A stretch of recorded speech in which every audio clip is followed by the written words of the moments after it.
Welcome to Eat the Cake, Drink the Wine, and Fuck Them People podcast. Today, we will be unlocking the universal laws of the universe, the secret laws of the universe.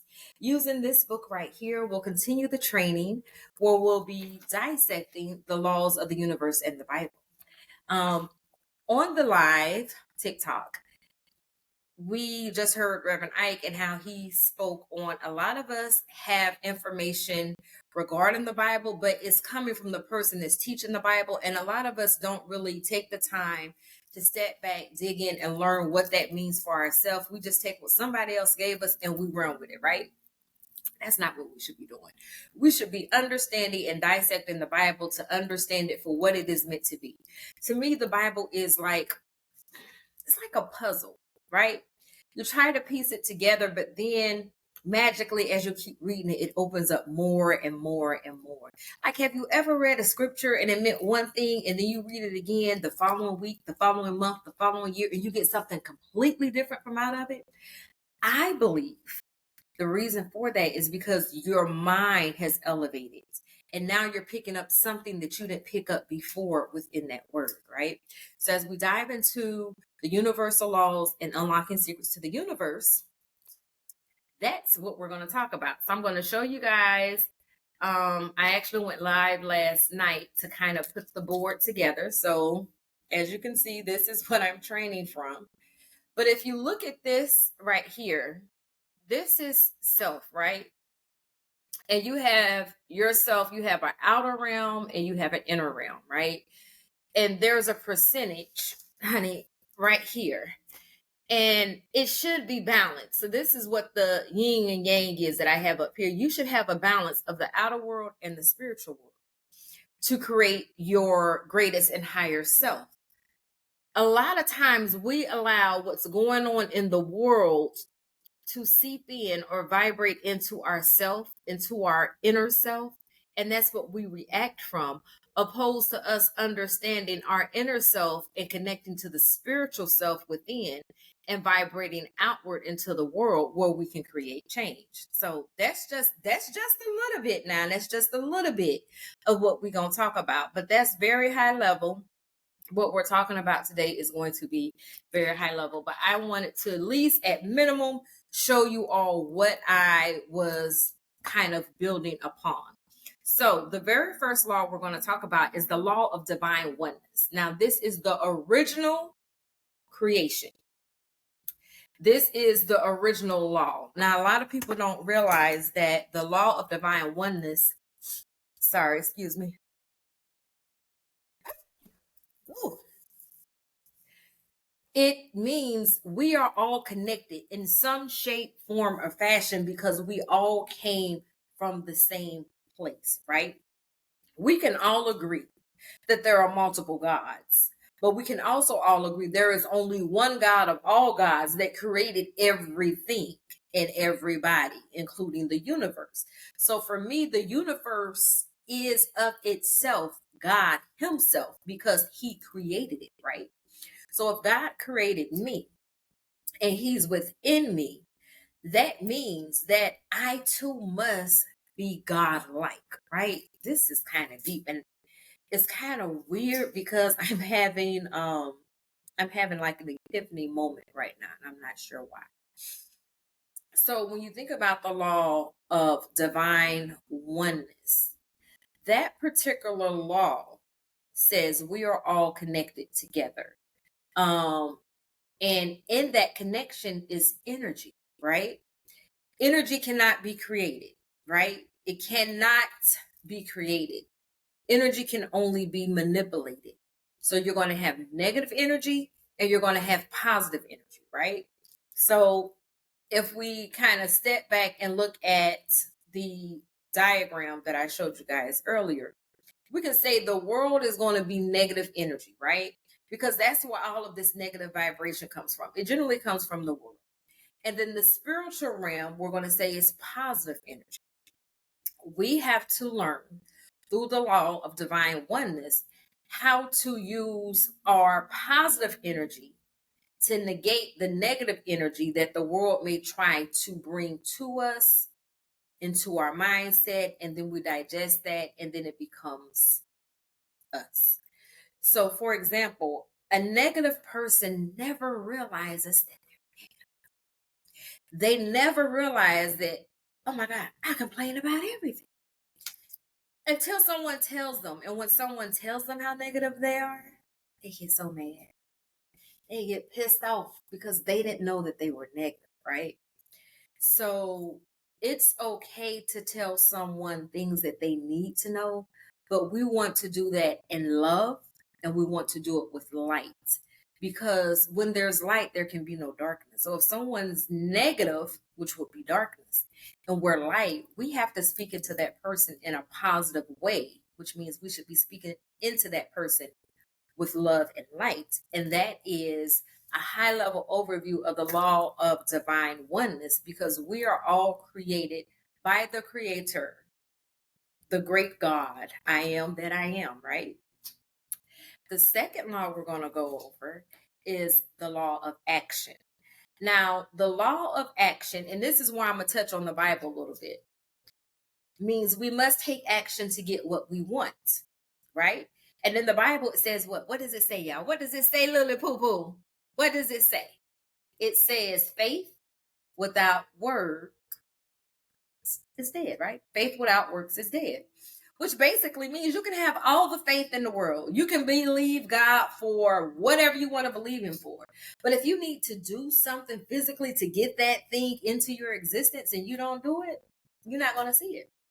And what you in turn end up saying is, oh, God is not real. God did not make this. God let me down, or something like that. And it's like, no, you didn't do the work. You didn't do what you needed to do. You did not implement the law of action. So where God gives a vision, He must also make provision. So if God gave you a thing to do, you can say, God, and I'm going to use this podcast, right? Let's use the podcast as an example.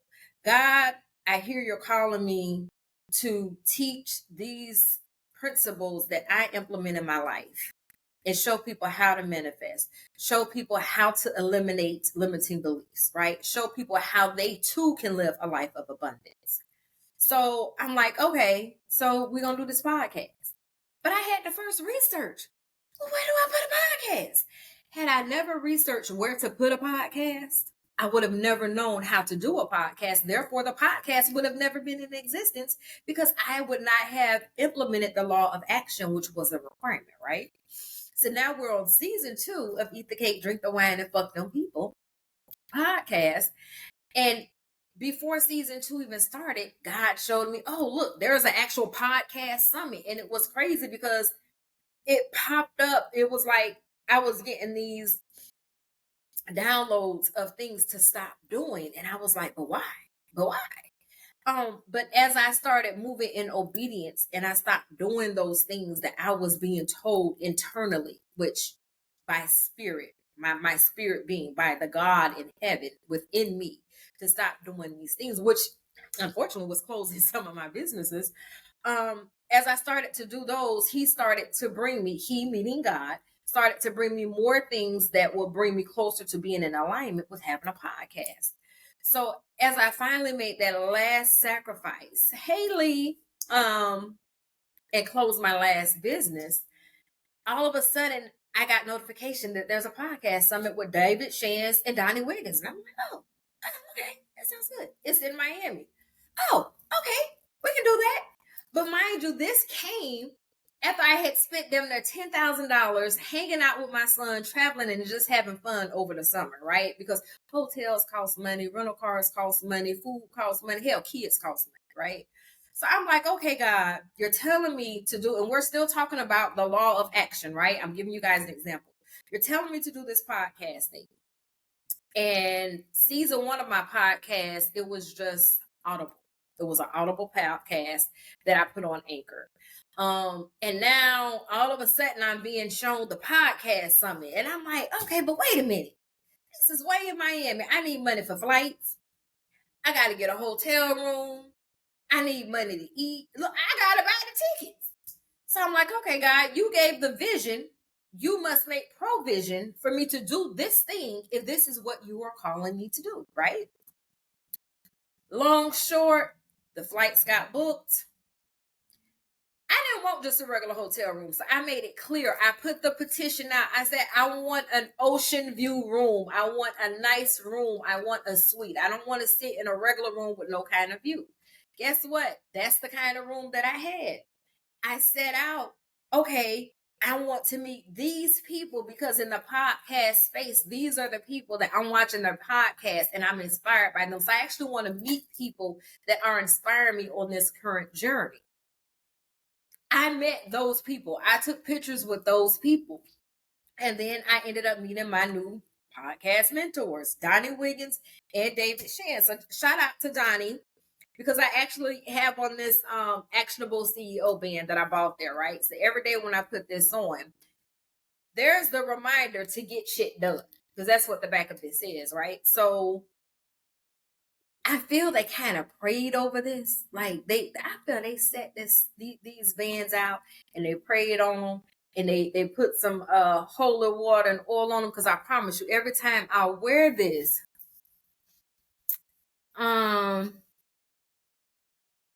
okay, look, I'm Kim Mom. I'm gonna come back to this law of action because I want to address this.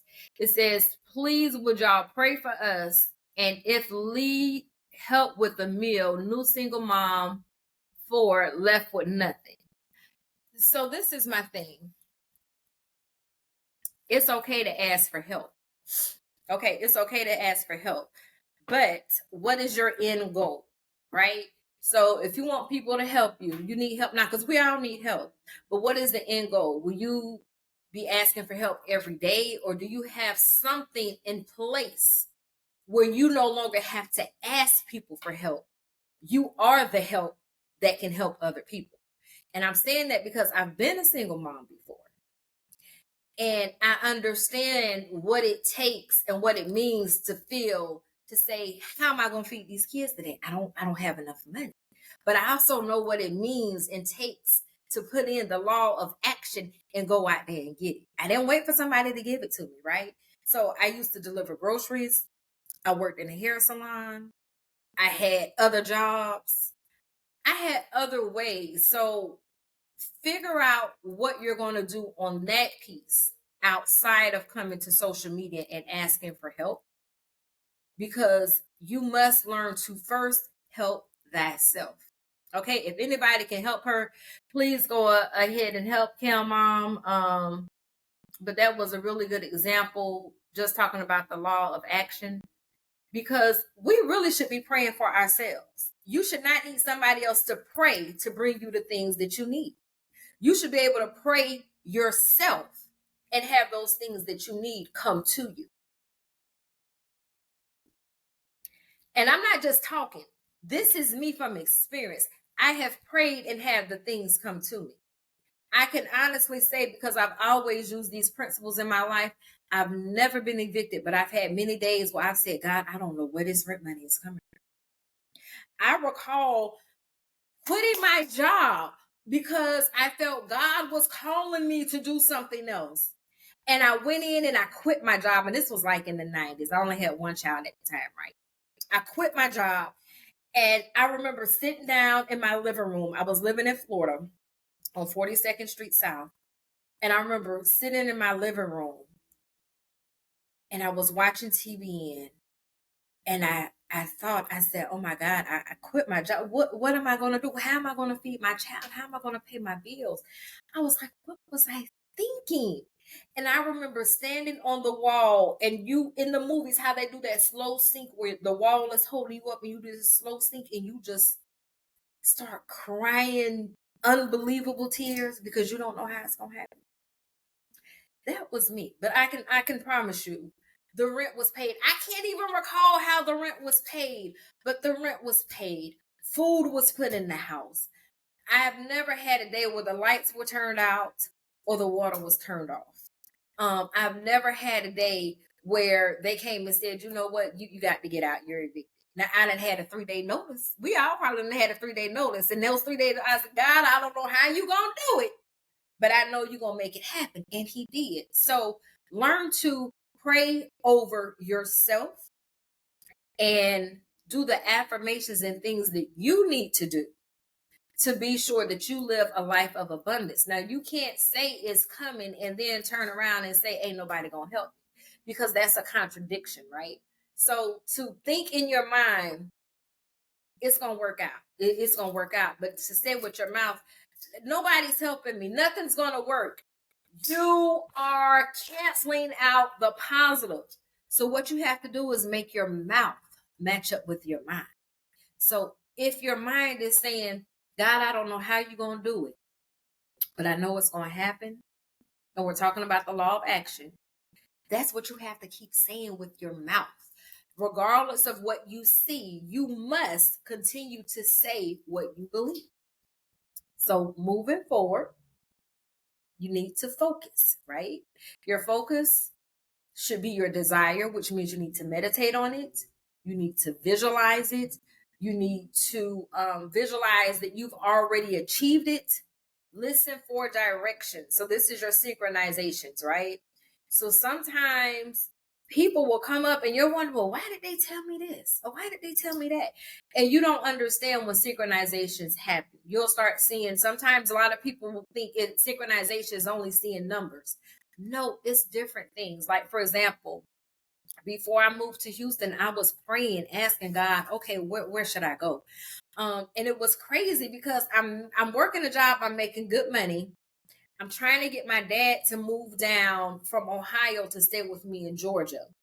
But now he's wheelchair bound and I'm in a garden level unit, which means I had to go down a flight of stairs, and that wasn't going to work. So I told my complex I need a ground level apartment. Well, I knew I wasn't going to renew the lease in that unit because my dad was going to come stay with me, right? So I went ahead and gave my 60-day notice that I was going to be moving. Hey, Tina and David. So, long short, they gave my apartment away. And this was when the Atlanta market started going crazy. And at that time, they had no more apartments, because I was like, okay, look, I just need somewhere to stay. It's me and my kids. I just need somewhere to stay. I'm going to have to put this thing, get my daddy here on the back burner. They didn't have a unit on the garden level, on the ground level, on the second level, or the third level. They didn't even have a 1-bedroom unit. So that led me to being homeless. And now I ended up living in hotels and Airbnbs. And long short, it worked out where I ended up going to Florida, which you have to be careful what you ask the universe for, because the universe will deliver. It may not deliver the way you expect, but it will deliver, right? So I started praying because I couldn't get anywhere to stay in Georgia. Then I couldn't get anywhere to stay in Florida. And I'm like, hold on. I understand I filed bankruptcy in 2019. But I also understand that my credit is repaired. My credit is good. I got a Discover card. I got all this stuff going on. Why will you guys not approve me for an apartment or to lease a house? So I was like, okay, God, you are the God. This was my prayer. You are the God of all gods. You can make anything happen. If you wanted me to be in Atlanta, you would have made a way for me to get somewhere to stay in Atlanta. If you wanted me to stay in Florida, you would have made a way where I would have had somewhere to stay in Florida. And I mean in my own lease, not staying in hotels, not staying in Airbnbs, and not staying with somebody else. So I started praying and asking God for direction. And what came to me through prayer was Texas. So I was like, okay, Texas, but what part, right? I didn't just take it on my own and say, boom, I'm going to Texas and here, right? So then I kept praying, and then I felt like, okay, Dallas. I can go to Dallas. I can sit under Bishop Jakes. I can go to the Potter's house. I'll go to Dallas, right? And I thought that was it. But then all of a sudden, I kept meeting these strangers. And every stranger I met, and I'm telling them, oh, yeah, I'm about to move to Texas. And it was crazy because they were like, oh, I have a sister that lives in Houston. Oh, my brother-in-law lives in Houston. They love it. And everybody just kept talking about Houston. I had never been to Houston before in my life, right? I'm like, why do I keep hearing everything about Houston? Then all of a sudden on my timeline, and we are still talking about the law of action, on my timeline, nothing was showing up but stuff about Houston. I was like, what? That was a synchronicity, right? So I said to myself, okay, this is what I'll do then. I'll stay a week in Houston, and then I'll go to Dallas. I got a real estate agent in Dallas and everything. I've already told them what's going on. They said, okay, we know people that they'll approve you, even though you have the bankruptcy, blah, blah, blah, blah. Well, I came to Houston, stayed for a week, and was ready to go to Dallas. And guess what? Dallas had this crazy snowstorm or whatever. And I'm like, well, I can't go to Dallas because it's 30 degrees and I just came from Florida and all my coats are in storage in Atlanta and all I have is like shorts and t-shirts and swimsuits. That's not going to work up there, right? So I kept praying, and long short, God wanted me to be in Houston. And this is where I'm at. This is where everything happened. I never made it to Dallas. So you have to pay attention to the information that's coming to you. A lot of times we'll pray and we'll get mad and feel like God didn't give me an answer. No, he gave you an answer. You just didn't listen. He will have strangers come and give you a word. He will drop a word through your social media feeds. He will drop a word through commercials. He will drop a word just through random conversations with friend and family, right? So, you have to pay attention to the synchronicities when you're praying and looking for direction, because when you look at the law of action, you have to take action on your belief. Okay. So far we went over the law of divine oneness, which is saying we are all connected in some shape, form, or fashion because we were all created by the one and only true living God, right? And then we have the law of action, which I kind of tied into a biblical scripture that we all know. Faith without works is dead, which means you have to take action. And where God gives a vision, he also must make provision, which means he has to give you everything you need to make that happen. Like, God can't drop in your spirit, I want you to be a doctor, but he doesn't provide the money that you need to go to school to get the license, right? So we're going to move forward to the law of vibration, which also deals with frequency. And I actually I had some, I guess you would call them cliff notes here. So let me back up a little bit and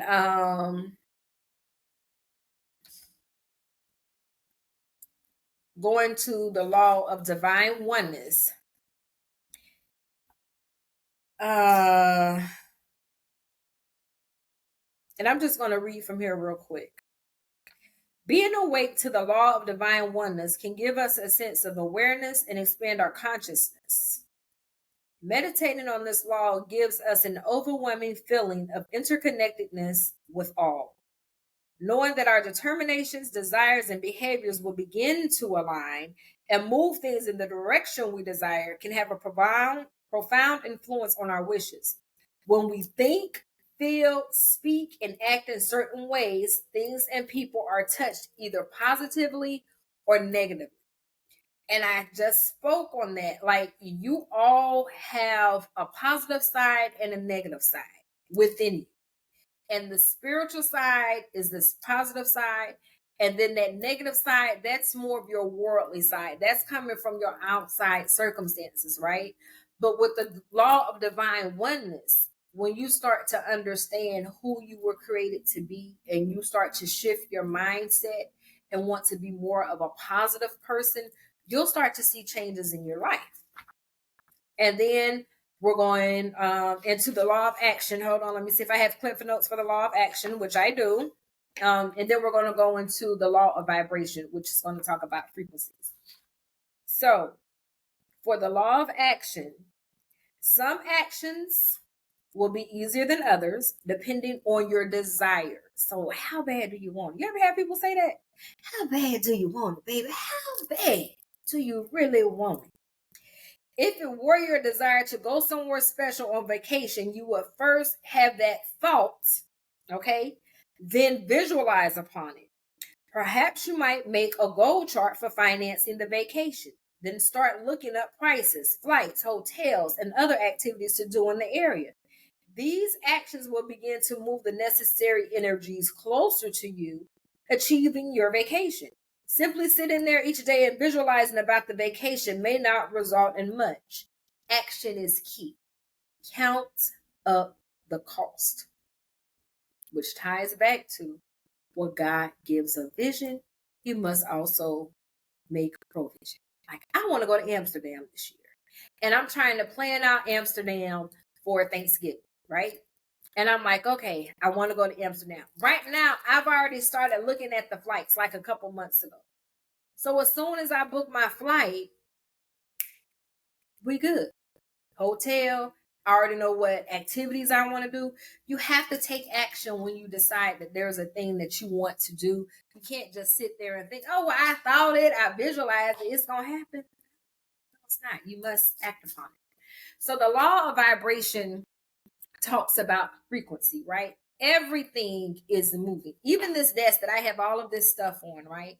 It's moving. If you were to look at a microscope and look down into the molecular level of it, it's vibrating, it's moving. There's a frequency to it, right? So you have to think, and this is kind of the note that I had that I want people to understand. Energy is always moving, right? It's where you vibrate. If you're stagnant in life, that means you're not moving anywhere, right? But you're still moving, but you're really not moving anywhere. So, for example, let's say I started out and I was living in the projects and I wasn't happy living in the projects.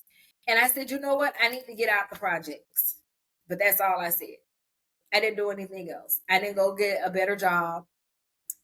I didn't try to date anyone to get me out the projects. I didn't take up a skill set to get out the projects. I just said, hey, look, I'm in the projects, murmuring $13 a month. I get this check of $213 for having one child. And then I get these food stamps of X amount. So I know I can pay the rent with my check. I can pay the light bill. I can pay the water bill. I got some food stamps to help me with food. And if push come to shove, I can sell some stamps to get some extra money, right? And that's all I do. I do nothing else. You're stagnant. You're stagnant and stuck in the fucking projects. That's what you are. But if you look at that a different way and you say, I'm in the projects, I don't like living in the projects. How the hell am I going to get out the projects? You have to start implementing the law of action. So a lot of these laws are interconnected, right? So then I say, okay, I need a job paying more money to afford rent of what they would charge me outside of the projects. Okay, I've looked at all the jobs that I qualify for, and they're not going to give me enough money to pay the rent outside of the project. So I need to go to school to get a new skill set. And that new skill set will help me get the job that's going to help me make more money so I can get out of the project. See the actions? So you start moving the needle, right? You start vibrating on a different level. And as you start vibrating on a different level, the things that you need start vibrating and they start coming closer to you. And then eventually you make it to where you want to be. Now, I think that was a really good story because believe it or not, I used to live in the projects. I did not like living in the projects with my son. My rent was $13 a month. I did get $213 a month for AFDC. And I did get food stamps every month to buy the food. And if I needed extra money for whatever reason, I had food stamps I could see. Because I think they gave me like maybe $400 and something, $500 and something in food stamps. So that was an actual story of how way back then, being this little 19-year-old girl living in Jordan Park Projects in St. Petersburg, Florida, how my mindset was that, hey, I don't like living here. I'm not going to stay here. And eventually I moved out of the projects and moved into a house that was like, it was like this small little 2-bedroom. It was really like a 1-bedroom house with an extra room. And I used the extra room for my son's room because I'm like, he's small. He ain't need a whole lot of space. And the rent was $300 a month. It was affordable. Now, I didn't pay the $300 a month, but it was affordable. And that's like way back in the 90s. That was cheap. Rent in Florida, now I don't know what happened. But I always believed that, hey, I can make it happen. And that kind of brings you into the law of motion that we're not going to talk about today. But the law of motion helps with elevation, right? Because you have to elevate mentally in order to elevate physically, right? Like if your mindset is stuck on, look, I got free money, I get free food, I don't need to do anything. My rent $13 a month. I'm good. If that's your mindset, because I never could understand when I was living there. There were people that lived there forever. Like they left from living with their mama in the projects and they got their own place in the projects. Then the kid, it's like y'all don't want to leave the projects. Like y'all happy here. Like this is what you really want. And they were fine with living in the projects and wearing all the designer that they wanted to wear. Well, I can wear all the designer I want to wear too. If my rent only $13 a month. Anywho, we not gonna get stuck right there. So think about your thoughts and your emotions, because your thoughts and your emotions are going to send out either negative vibrations or positive vibrations. And I want you guys to kind of think of a boomerang, right? When you send a boomerang out, it always comes back, right? So kind of taps into the law of cause and effect, which we're actually going to talk about later. Those are going to be the last three. But if I'm always sending out negative energy, that means what? Negative energy is always going to be coming back. If I'm always sending out positive energy is always coming back. So I try my best not to send out negative energy to anyone. I don't care what it is. I'm going to try to find the good in it. I'm going to find a reason to laugh about it. I'm going to find a reason to smile about it. But what I will not do is find a reason to send you negative energy. I will block you first. Okay. So moving on to the law of attraction.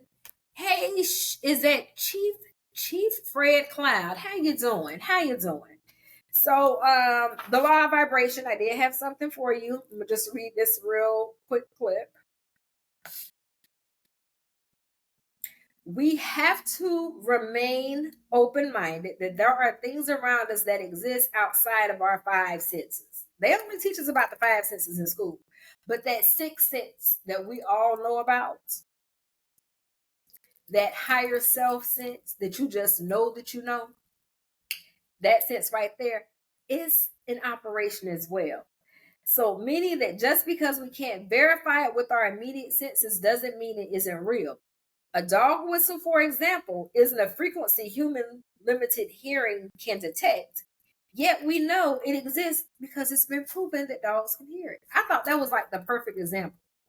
Like, if you guys have ever heard the dog whistle or been able to see the example, when it's blown, as humans, we don't hear it because whatever the frequency that whistle comes out as, we can't hear it. But the dogs hear it, and it actually hurts the dog's ears, which is why they go, right? That's my understanding. That's what they do when they bark or whatever, right?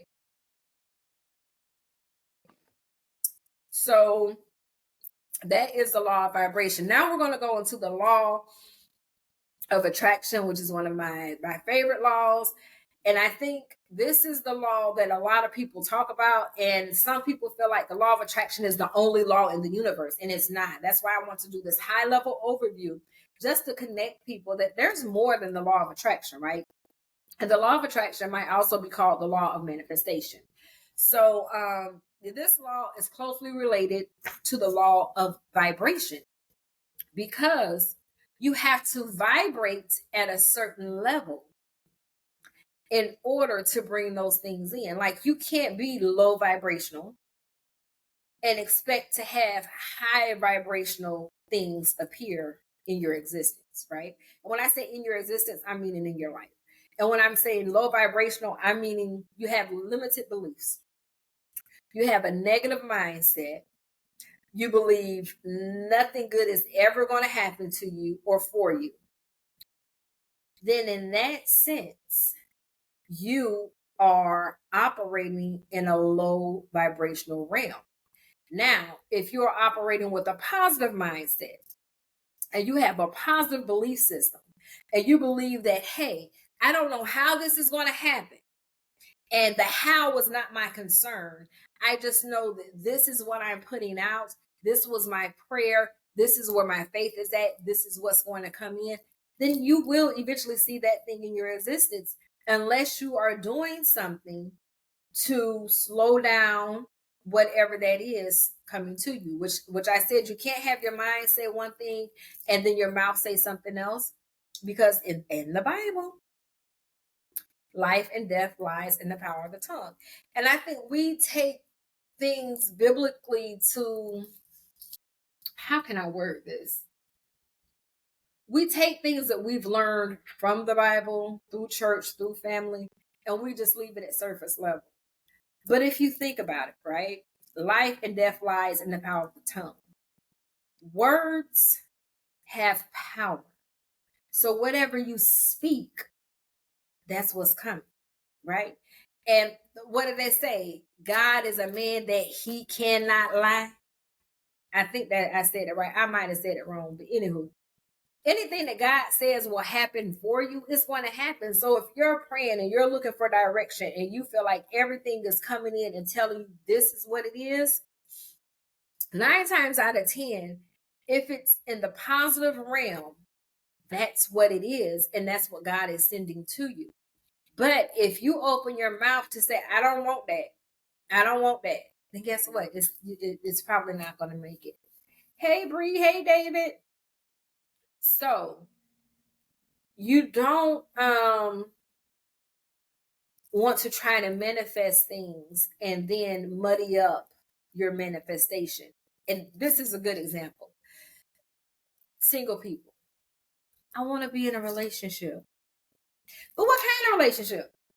Because you just say, I want to be in a relationship, and then you have these really good friends come along, and you build these really good friendships, which is a relationship, but they're with people of the same sex, but you were like, no, I wanted like a husband.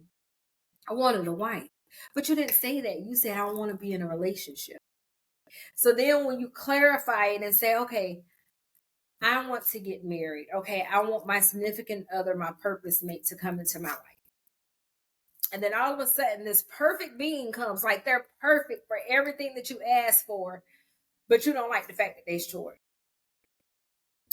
I know I said I wanted to mate, but I wasn't specific that I need them to be at least 6'3". So those type of things can, like, it can come to you, but then you don't realize it's what you asked for because it's not packaged the way you want it to be packaged. So it goes back. You kind of shoo it away. And a good example I use for that, one day I was working. This is when I was living in Atlanta. I'm working, and for the job of work, it just got real rough. It was just like, ah. So one day I came home and I said, God, why can't I live somewhere where I can have a hard day at work and then, come home and I can just go to the beach?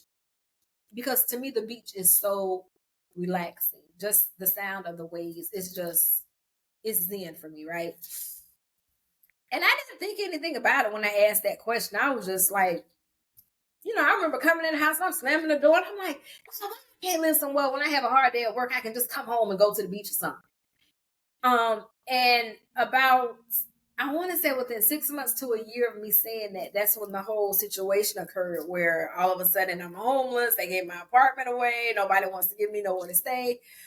But I went to my job and asked them, hey, look, my sister has an extra bedroom in Florida. Living in these hotels and the Airbnbs is getting a little expensive. I'm actually homeless right now. Can I go down there? And they were like, yeah. And my sister lived like a 10, 15-minute drive from the beach.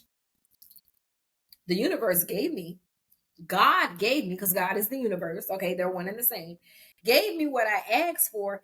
It just wasn't packaged the way that I was expecting it to be packaged. So you have to be mindful of what you ask for. Hey, Carlos and KB. KB, the boss.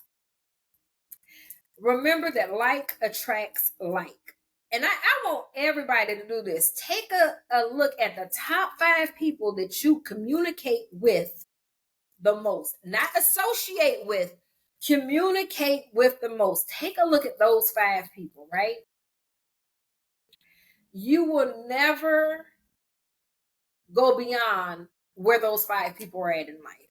So if you find yourself being someone and you feel like you're in a low vibrational realm and you're trying to vibrate higher, and you look at those 5 people and you realize these some low vibrate motherfuckers I'm hanging around. Guess what? That's why you can't vibrate higher. So what you have to do is you have to actually go and start trying to connect with people that vibrate on the level that you desire to vibrate on. But before you can find those people, you'll need to separate from those 5 people that are not vibrating on the level that you would like to vibrate on. Then you need to sit with self, meaning you. Sit with self to identify what is it about you that made you so comfortable with those 5 people. And what is it about you that you need to shed from you so that you can vibrate higher? Because you have to drop some things let me put it this way. When a plane is getting ready to take off, there's a weight limit, right? If this plane is over a certain limit, it will not go up from off the ground, which means it can't soar. It won't hit any turbulence. None of that will happen because it's too heavy. It's too heavy to even get off the ground, right?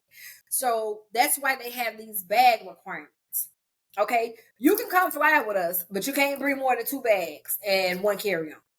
And some companies will say, okay, your carry-on is free, your first 2 bags are free. Some companies will say, okay, your carry-on is going to cost, and the bags you want to check in are going to cost. But you can bring a small personal item for free. Okay? And I'm trying to bring this together to help it make sense. So if that plane is too heavy to take off, they have to do what? They have to recalibrate the weight limit, right? So now they have to say, okay, look, what should the weight be so we can take off? And let's just say the weight that they need for takeoff is 2,000 pounds. And I'm just using hypothetical numbers. And they realize it's 2,000 pounds, but with all the luggage that they've allowed to be checked in and carried on, they're at 3,500 pounds. That means they have to get rid of 1,500 pounds of shit. 1,500 pounds of bags of luggage, of bullshit, okay? Comparing it to your life. We're talking about life. You got to get rid of that before you can take off, right? Before you can vibrate higher. So then they'll say, okay, look, they'll tell everybody that's on the plane. So you're going to tell all your friends or whatever. I'm really trying to change my life. The plane people are going to say, we're really trying to take off, but we're a little overweight. We have too many bags. So what we're going to do now is deplane. And we're going to have everybody grab their bags. And then we have to change the limit. So you can only bring 1 bag. So you need to decide, what are you going to put in that 1 bag to take with you? Because when we are allowing you to bring 2 bags, a check-on, and a personal item, it's putting us 1,500 pounds over the weight limit that we need to be at so that we can actually take off. Well, Coach Todd, what does that mean? What are you talking about? What that means is, look at your life. Look at your circle. Look at your bags. Your life and your circle, that's your bags, right? Remember Erykah Badu had that song, Bag Lady? Okay, you gonna hurt your bag. Carrying out of bags like that. Okay, so look at your life. Look at your circle. Look at the things around you and determine. This is where you need to take a real assessment. Determine, what do you want to take with you to your next level? If you do not want to take it with you, that means that's a bag that must stay. You need to get rid of it, right? So if you have friends that are always negative and complaining, and you like, you know what, I don't want to take them with me to the next level I'm going to in life, then you don't have to stop being friends with them. But what you do have to do is stop communicating with them as often as you do, especially if they're one of the 5 people. You'll have to stop telling them your business, because you don't know what they're speaking or what you're trying to do, right? You'll have to sever ties with that person, but you want to do it in the most positive way possible. And sometimes that just might be saying, hey, you're just a little too negative. And I have 1,001 examples of my life, and all of this stuff I'm teaching, it's not just me trying to throw stuff at you. It's things that I've really, really went through. So I had a friend who was really, really, really, really good girlfriends, right? And she was just so negative. And as I started elevating and my mindset started changing, I started recognizing the conversations she and I would have when we got together. We would get together and go to lunch. We would go to dinner. We would go to the club. We would go to the mall. Like, we would do all kinds of stuff together. Now, we never traveled together And the reason we never travel together, because for me, I want to be calm and peaceful and zenful and happy when I'm traveling, right? And I feel like I felt traveling with her was not going to give me the traveling pleasure that I wanted, right? So we never did travel together, even though she invited me on a couple trips. For whatever reason, I didn't want to go. And every time she came back and told me the story was some bullshit that popped off. So I was always glad I didn't go, right? So as I started to elevate and change my mindset, I realized certain people I didn't want to talk to them anymore. So when she would call me, I would talk to her. As long as the conversation was positive, I would engage. But as soon as it turned negative, I was like, hey, let me call you right back. And I would constantly say that, but I would never call her back because I was like, I really had nothing to talk about. So one day she calls me, and this is probably 2 or 3 days after I told her I'll call her back, and I did. And she said, yeah, I notice every time, y'all know how we be. Yeah, I notice every time that I'm on the phone with you, you be like, you'll call me right back, but you don't. But that's all right. You ain't got to call me back. And I said, friend, look, sis, just to be honest with you, you're just real negative, and I'm just really trying to change and be positive vibes only. And I just feel like you just, like, everything is so negative when it comes to a conversation with you. And she was like, negative? I'm negative? I'm negative? I'm not negative? And she hung up on me. And I haven't talked to her in a couple of years. And I still love my friend dearly. And I hope she's doing well. I hope she's vibrating high. And I'm hoping she has a positive mindset. But she was one of those 5 people that I had to get rid of in order for me to vibrate higher. So back to the plane example, they need to be at 2,000 to be able to get the plane off the ground, but they're at 3,500. So they deplaned, told everyone to get their baggage, and they said you need to determine what you want to take, but you can only take one bag. So you need to look at your life that way. Okay, look at your life as you traveling somewhere that you want to go and you want to have fun. You want to engage with positive people. You don't want any negative experiences. You don't want any fights. You don't want no drama. You need to determine who are those people that are in my life currently that are negative, that bring drama, that bring all the bullshit that I don't want. Those are the people that you have to leave behind. It doesn't mean that you can't come and get them later, but in order for you to get to where you need to be, you have to leave them behind so you can take off, right? So then everybody decides what they're going to take. They get back on the plane. The plane is not even, look, they have to be at 2,000 in order to get off the ground. Guess what? Because everybody did the correct assessment and left the bullshit behind. The plane was at 1,800. It was flying with no problem, right? Flying with no problem. You up in the air, then all of a sudden, hit a little turbulence. It's like, what's going on? We at 1,800. We got rid of all the bullshit. What's going on? So I want you to understand with the law of attraction and the law of manifestation, you're still going to have those times that are going to come that's going to make you say, whoa, what's going on here? And sometimes it's just a calibration. You just need to calibrate. Sometimes it's just a little turbulence because that's the price that you pay for flying high, right? And you just have to weather the storm and know, okay, it's going to be okay. And you just stay positive during the turbulence, right? You don't go back to your negative mindset. You don't shut down and run back to all the people that you left behind, because then you have to go through the steps all over again. But if you understand, oh, this is part of the process, and this is the test to see, did I really take in everything I needed to take in to be in a positive mindset so I can manifest what I'm trying to manifest? If you follow the steps correctly and you don't fall back into a negative mindset, guess what? After that turbulence, after all of that, then you're going to start to see the manifestations coming in, right? So for me, I understand like attracts like. So I look at my top 5 people that I associate with, that I communicate the most. They're all positive people. They all have something going, right? It is something they're aspiring to be. Like, everybody's trying to do something. Nobody's trying to pull anybody down. There's no crab in a bucket mentality. Like, if I have this friend over here and she's trying to do this, I'm trying to figure out how can I help her get it done. And if she's trying to figure out how to help me get it done.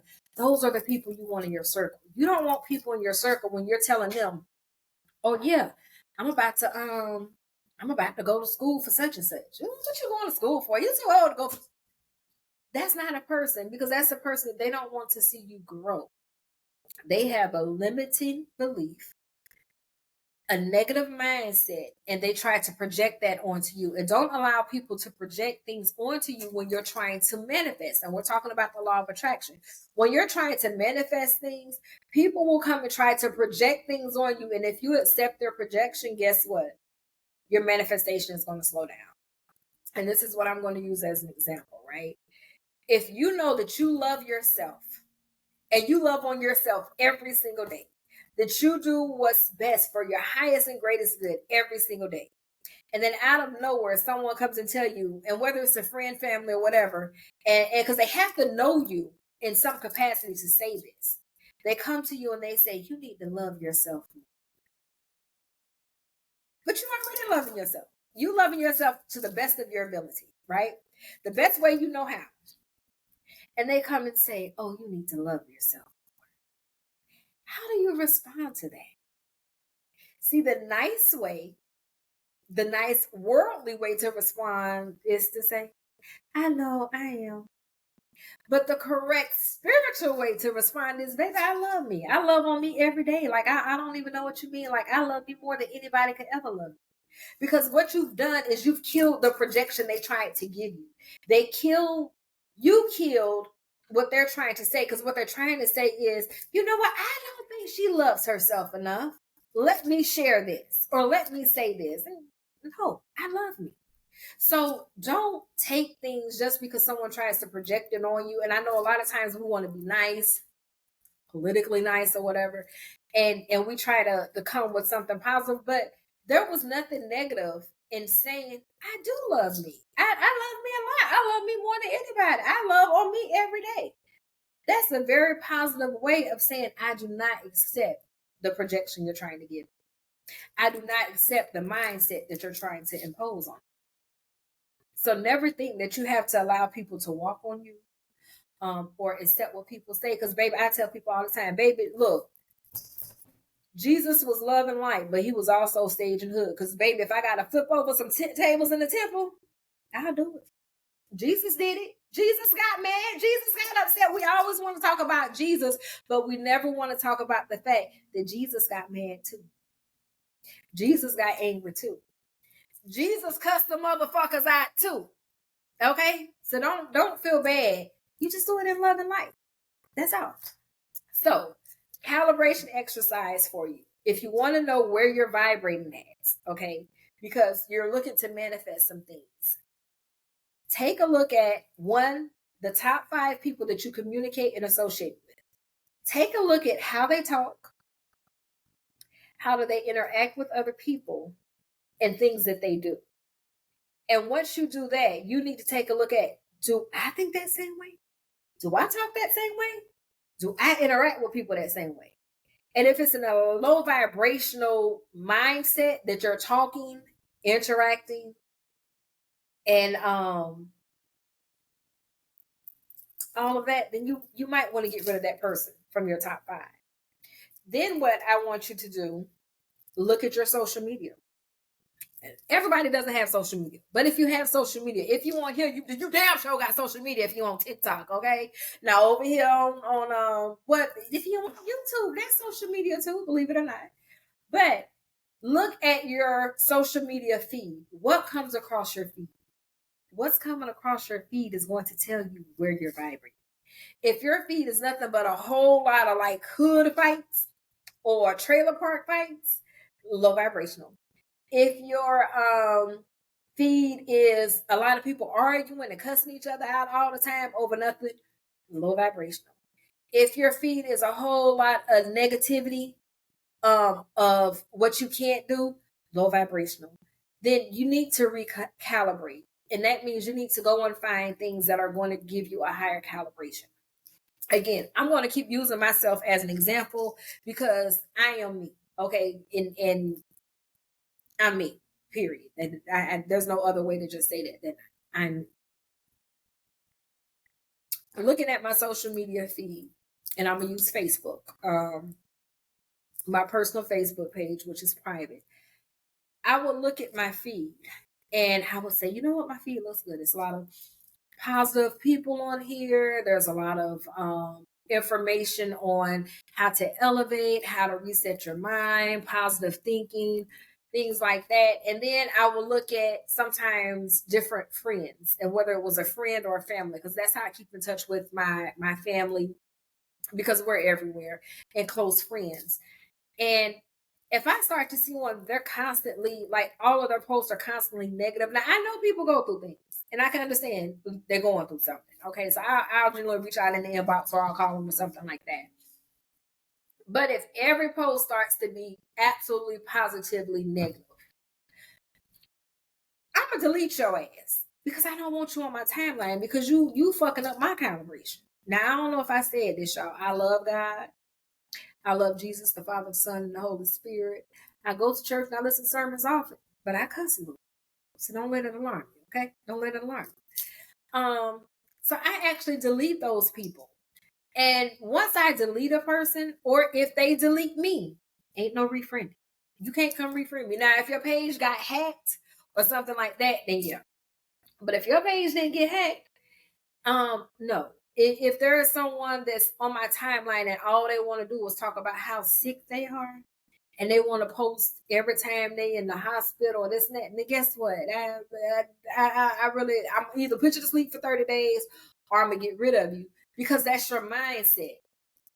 And let me clarify that. I'm not saying it's your mindset that you're sick. Your mindset is that you want the sympathy and the pity from other people that you are sick. Therefore, you're taking pleasure in the sympathy that you get from being sick, that you always have that inner desire unknowingly, subconsciously, you want to be sick because that's how you get the attention that you want. You feel like, oh, well, people only care when I'm not feeling well. So you keep doing things to not feel well. I don't want nobody's sympathy. And I'm really not a good sympathy giver. I don't know why, but I'm just not. But usually those people I get rid of. So that's a calibration exercise for you. Look at the top 5 people that you communicate with on a regular basis and determine, is this a person that I want to be like or not? If you do not want to be like that person, remove them from your top 5 and then identify the type of person that you do want to be. And then you find somebody that fits that and you add them to your top 5, right? For myself, at one point, I was like, you know what? I want to hang with some people that have like these really good jobs and, we can have meaningful intellectual conversations. People that are business minded, people that really just want to elevate and be positive in life. And those are the type of people that I started coming into contact with because I started vibrating on that level. So I started meeting people with good jobs, with positive connections, positive intent, positive mindsets. They were business minded. They just loved life, living life, being happy, being in zen. People that like to work out. I started vibrating on that level. So I started meeting people that fit that particular mindset that I had built because I was not always a positive mindset person. At one point in my life, I was a product of my environment. And baby, if you came from the hood, you know you was negative. You know you was negative if you came from the hood because if somebody said something, the first thought was, oh, who's she talking to? Your first thought was something negative. And then when you had the conversation with the person because you're ready to fight, you realize, oh, they didn't mean it the way I took it, right? So now I try to find the positive in everything. So you want to understand that if you shoot out positive, positive is coming back. If you shoot out negative, negative is coming back. If you have a negative mindset, that means you have limiting beliefs and you need to eliminate that or you will not see your manifestation come. Okay, so let's go to the law of attraction. Let's see if I got a page for y'all, which I may not, because I Hold on. And again, this is the book that we're dissecting. It's a real quick read. I don't even think this book costs that much on Amazon. But this is the book that we're going to use for the deep dive, right? This is the high level. So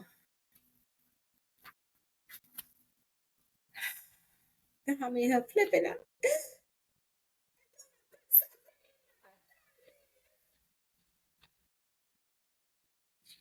Y'all don't pay me no mind. It's early morning on a Sunday. Okay. And this is what I got for you about the law of attraction, the law of manifestation. You got to have a positive mindset or you ain't going to see your shit. So, when you have negative thoughts or beliefs in your life about relationships, money, or the future, you'll likely see more negativity in those areas because like energies attract like energies. The blessing is we can learn to reprogram our thoughts and belief system to begin attracting positive energies into our lives. This is the law of attraction at its core. So you have to understand if you want to operate in the law of attraction and the law of manifestation, it's going to start with creating a positive mindset because you ain't going to attract or manifest anything positive with a negative mindset. Okay, moving forward. The law of cause and effect. Now, the law of cause and effect is, again, that's like that boomerang, right? What you send out is what you're going to get back. So I'm going to start this one because the law of cause and effect is also known as the law of karma.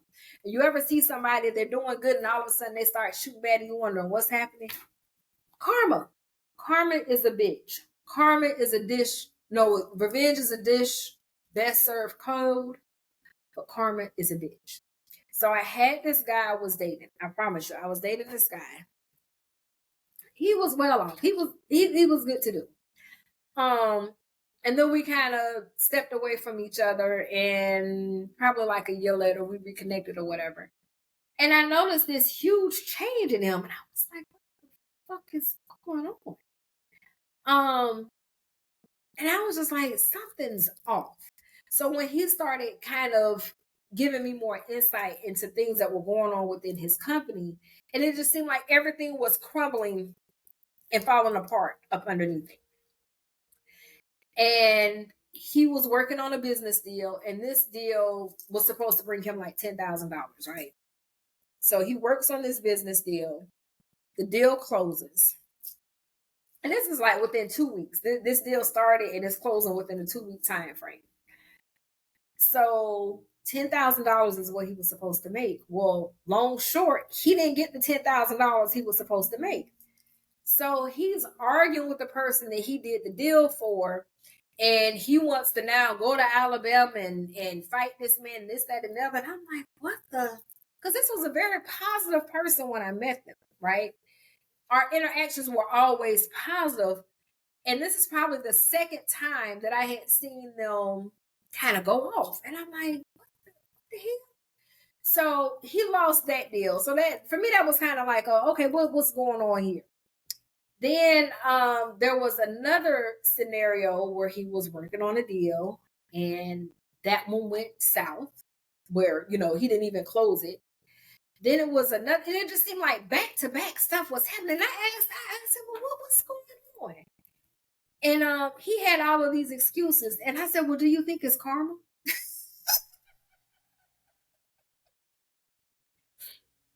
He got mad and he said, no, it's not karma. But to me, I was like, this is karma.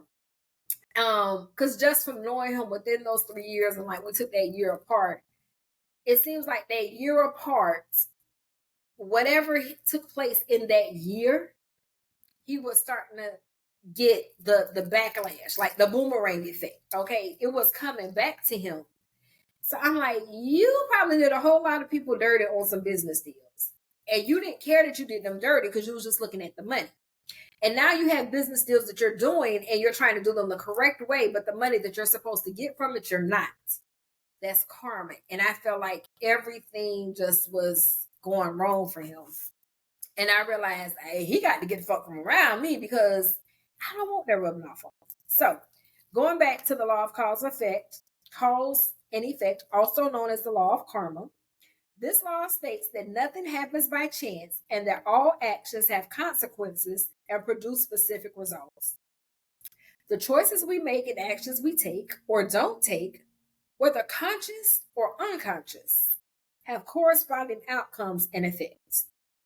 This law, like the other laws, works without question whether you're aware of it or not. A specific trigger causes every outcome in your life. Excess and uncontrollable spending causes money problems or debt. Speeding and having a lead foot results in getting a speeding ticket. A poor diet and lack of exercise results in poor health. So, whatever you do, the law of karma is always in effect. I think in the streets we say what goes around comes around, right? You put it out, it's gonna come back to you. Dating. Perfect example.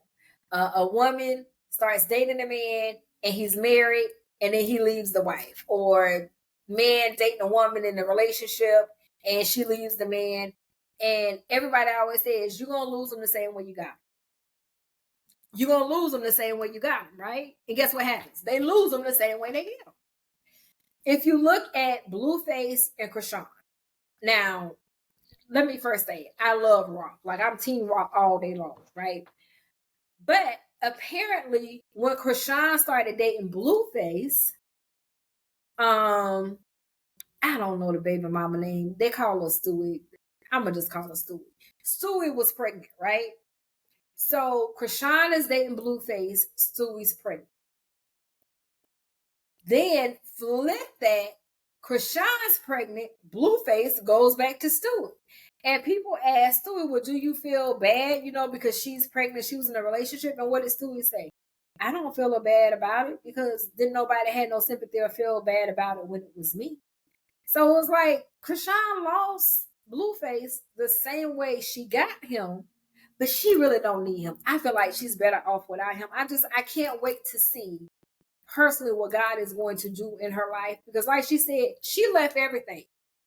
She was like, I don't need your money. I'm going to still get money. She was like, I'm good. I'm in Baltimore. I'm good. I'm with my family. So apparently her adoptive family are millionaires. So it wasn't like he introduced her to money and she grew up with money, right? So let me just get off of that. But that's the law of cause and effect, right? Pretty much in a nutshell. But another thing I wanted to share, because I thought this was interesting and I didn't know that. Because remember, we are the Butterfly Collective. So when I was reading this, I was like, oh, that's pretty dope. So the law is also the foundation of the butterfly effect in the chaos theory. Its basis is cause and effect and states that a small change, butterfly wings flapping, one on side of the world can result in a large change several weeks later in a weather pattern such as a tornado. It simply suggests that a butterfly's wings might create tiny changes in the atmosphere that may ultimately alter the path of a tornado or delay, accelerate, or even prevent the occurrence of a tornado in another location. The butterfly does not directly create the tornado. It only disturbs its pattern according to theory. I was like, that's pretty dope, seeing that we are like the Butterfly Collective. And when I said we're the Butterfly Collective, my whole mindset was on, we don't know what we're going to morph into. Butterflies start off as these caterpillars, right? And then the caterpillar goes into a cocoon and nobody knows what's happening in that cocoon. Like, are we going to get a butterfly or are we going to get a moth? Okay, positive energy, negative energy. And I'm only saying moth negative energy because who really likes moths? I don't. So we can't see what's happening within the cocoon.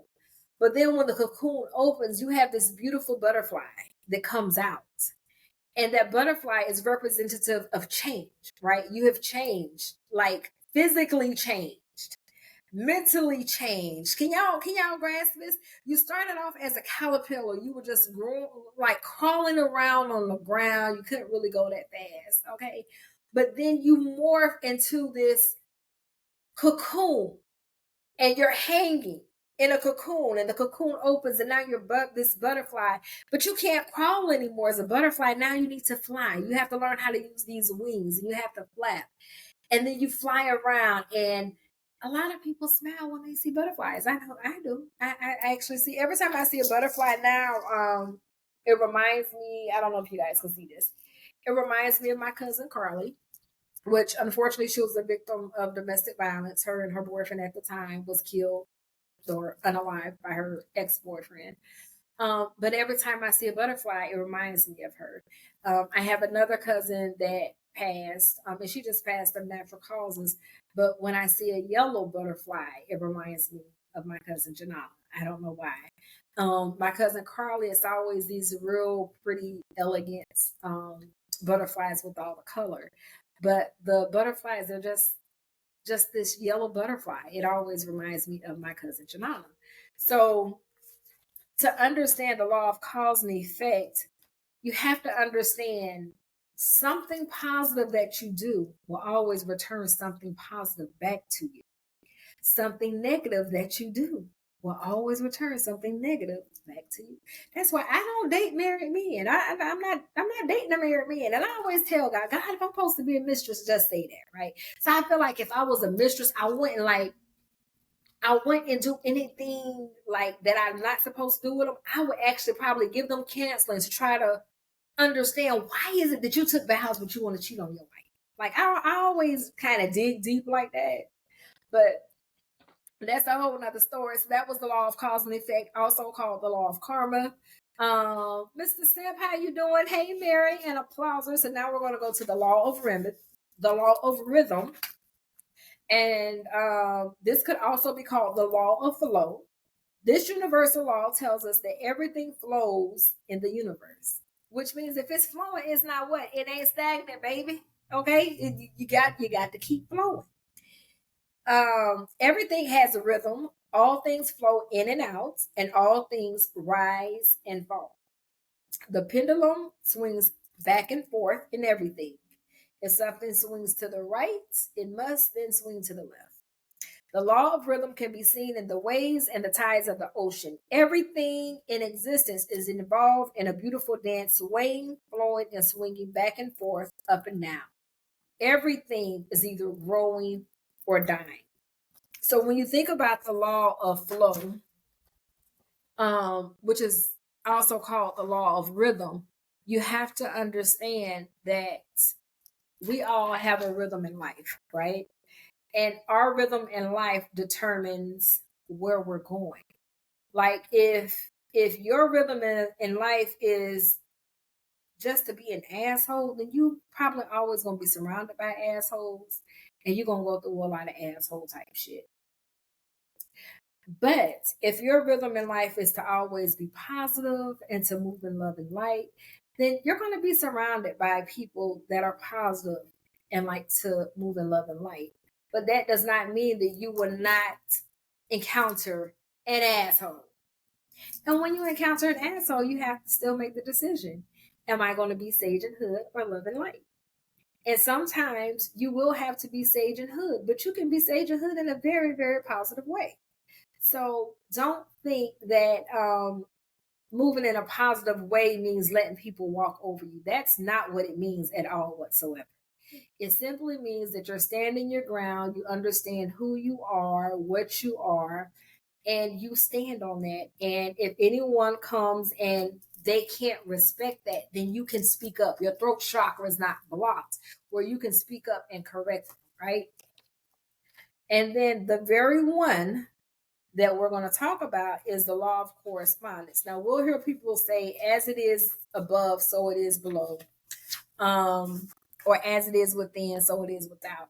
So as I was really thinking about this last night, this is how I wanted to break this down, the law of correspondence, right? And then I'm going to read from the book. As it is above, a lot of people say above is heaven, so it is below. And a lot of people say below is earth. I want to help you reprogram your mind to understand what this truly means. As it is above is your mindset. As your mindset is, as it is below. your life. So whatever your mindset is, that's what your life is, right? Because your mindset is where everything starts, in your subconscious mind. So if you are thinking negative thoughts, you're going to see all kind of negative shit in your life, okay? If you are thinking positive thoughts, then you should see all kind of positive stuff in your life. There's a lot going on in the world right now, but I, for one, can honestly say I don't know what half of it is, because my mindset is not stuck on what is going on in the world. It is stuck on what is going on with me. What am I called to do? Who am I supposed to help? Who do I have a word for? That's kind of how I maneuver. I almost live my life in the bubble. I almost live my life in a bubble, because even when people come toward me, I always hope that the God in me meets the God in them. And I hope that I have a positive word for them, right? Hey, Roger, I want to have a positive word for everybody. If somebody comes to me with a negative energy, I have two choices. I can try to help them be more positive, or I can walk away. Example. I told you I got a lot of examples. So I'm at work and I'm working with attorneys now, right? So one of the attorneys, and this is like a new thing for me. Okay. So she needs this report, and I'm getting a request via email from one person. Then I'm getting these cases that I don't even know that's out there, because I don't generally go look at cases. So first conversation with the attorney, and I can tell she's irritated, right? Because of the way she's talking to me, the tone of her voice. And she's, ah! And so I had two choices. I could take what she gave me, her negative energy, and walked away from that interaction feeling defeated and upset, or I could address it at that moment. So I am a person that I would generally address it at that moment. But you have to move wisely. So this is how I addressed it. Hey, Big Ray. I said, and we're gonna call her name Lily. Her name's Lily, okay? I said, "Hi, Lily. How you doing okay today? How's your day going? How's your day going?" And she stopped. She stopped and she laughed. And she said, "Hi, Natasha. I'm doing fine. How are you?"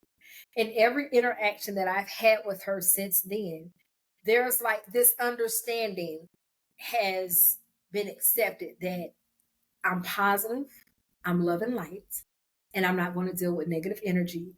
I'm not going to allow you to talk to me any kind of way. And if someone's putting pressure on you, you need to deal with that pressure. You will not be able to project that pressure on me. And I think other people allow people to project things on them, and they operate out of that projection. But you don't have to allow people to project negative energy on you, because where there is light, there can be no darkness. And love is light, positive energy. And that other shit is that other shit. It's all negative, and we ain't going for no shit, right? Right? Okay, so to the book. And we are talking about the law of correspondence, also known as the law of equivalence.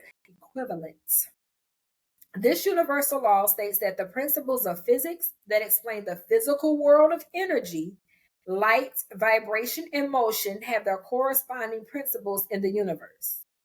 As above, so below. As within, so without. Or whatever is above is like that which is below, and whatever is below is like that which is above.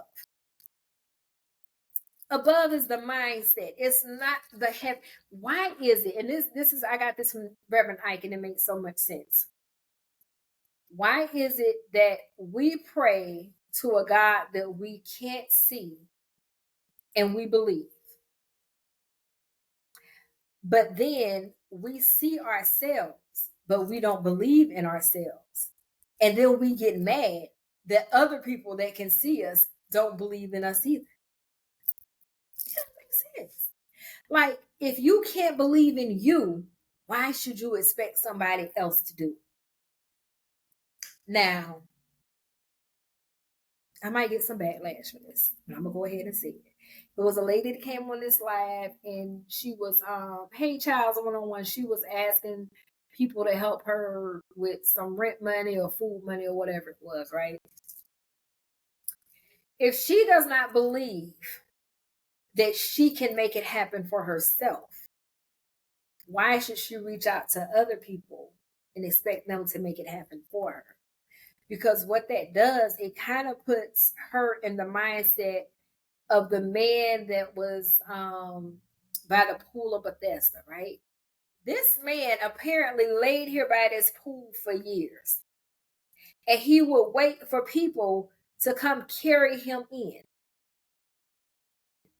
He would wait. In my understanding, he had no legs, right? Well, we see people now with no legs, and they done figured out how to walk. So if he really, really wanted it bad enough, he would have figured out how to get into the pool to heal himself, right? But he didn't, because he was dependent on other people, because he appreciated the help that other people gave, because it made him feel like somebody cared about him. You got to care about yourself first. Okay, moving forward. If your life is filled with unhappiness, depression, chaos, or just lacking satisfaction, it's because it's reflecting what's inside you. If we clench negative thoughts and beliefs internally, then our outer world becomes one of turmoil and discord. The law of correspondence shows us the dangers of grasping onto negative thoughts. It proves that any negative circumstances or situation in our lives are essentially self-inflicting. Most people do not like to hear that, but it's true according to the law. So, with that being said, what you feel internally directly affects your outer world. So, why would you not want to be positive internally, right? So, in summary, if you want positive change in your life, look internally, look in the mirror and the person you are inside. By changing the quality of your thoughts, you will change the quality of your life. It isn't a mystery, it's an indisputable law that most people aren't even aware of. I could still be that 19-year-old girl living in the projects had I never changed my mindset. I used to be a very negative person. And I didn't realize I was negative, because negative people never realize that they're negative. It's when you stop and listen to yourself, when you stop to listen to the conversations you engage in, when you stop to listen to the conversations you create, and you get that aha moment, damn, I'm negative. Negative as fuck. You can point it out to a lot of people that they're negative, but can you look internally and see if you're negative? Because the only person you can change in life is you. You can't change anyone else. So once I realized I was negative, I had to determine, how can I change this? So the first thing I had to do, I had to get rid of my stinking thinking. The second thing I had to do was I had to get rid of the people that were in my top 5, because they were helping to enable me to be a negative thinker and a negative person. And then I had to really set myself apart and determine, why do I think the way that I think? And how can I change it?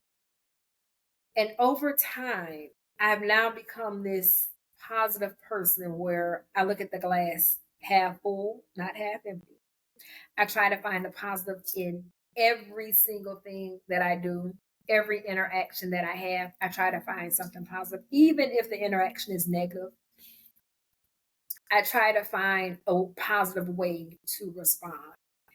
And sometimes your positive response may not be received well, because it was not the response the person was anticipating. And that's okay, because at the end of the day, the person you have to live with is you.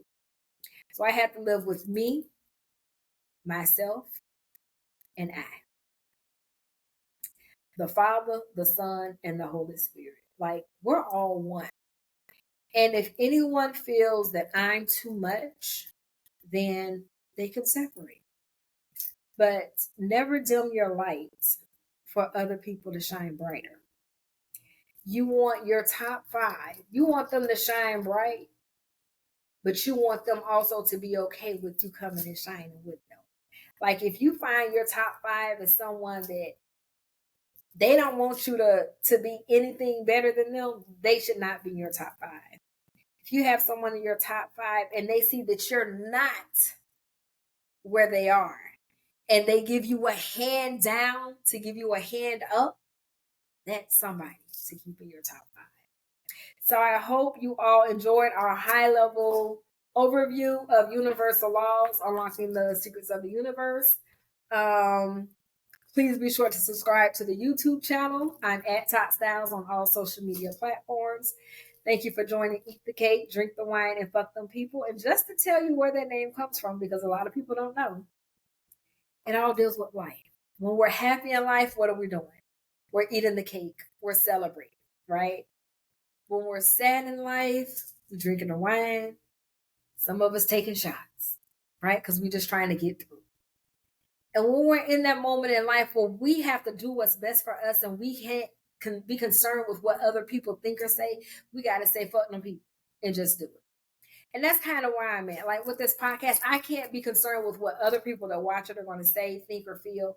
Because if I'm only called to help one person to eliminate their limiting belief, to create a positive mindset and live a life of abundance, everything that I do will be for that one person. So we're going to end this with our chakras. If you caught the training last week, we went over the chakras. So I am worthy of being successful. That's the root chakra. That's your I am statement. I feel I am successful. That's your sacral chakra. I do things to make me successful. That's my solar plexus chakra. I love the fact that I am successful. That's my heart chakra. I speak positive things over myself to continue being successful. That's your throat chakra. I see myself being even more successful as I continue on my journey. That's my third eye chakra. I know that I was called to be successful, and that's my crown chakra. Thank you all for joining today, and have a blessed day with love and light. Love, Coach Thomas. Bye.